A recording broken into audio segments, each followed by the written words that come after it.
মক্কার কুরাইশরা যখন রাসূল সাল্লাল্লাহু আলাইহি ওয়াসাল্লামকে নবী হিসেবে মানতে যাচ্ছিল না, রাসূল সাল্লাল্লাহু আলাইহি ওয়াসাল্লাম বললেন যে চাঁদকে যদি দ্বিখণ্ডিত করতে পারি তোমরা কি মেনে নিবে যে আমি আল্লাহর রাসূল?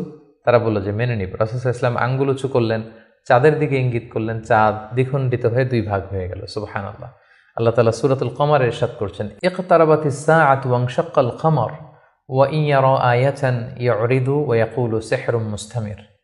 রাসূল সাল্লাল্লাহু আলাইহি ওয়াসাল্লাম চাঁদ দ্বিখণ্ডিত করে ফেললেন, কিন্তু এই চমৎকার এই মুআজিজা দেখার পরেও তারা কিন্তু ঈমান আনলো না। তারা বলল, তুমি জাদু করেছো, চাঁদের মধ্যে ভেলকিবাজি করেছো, এমন বড় জাদুকর তুমি চাঁদের উপরও জাদুর প্রভাব খাটিয়েছো। তো এভাবে রাসূল ইসলাম যখনই কোরআনের আয়াত বলতেন, কোনো মুআজিজা দেখাতেন, তারা হয়তো রাসূল ইসলামকে জাদুকর বলতো, কখনো বলতো তুমি পাগল, কখনো বলতো তুমি কবি, কখনো বলতো তুমি গণক। নাউযুবিল্লাহি মিন যালিক।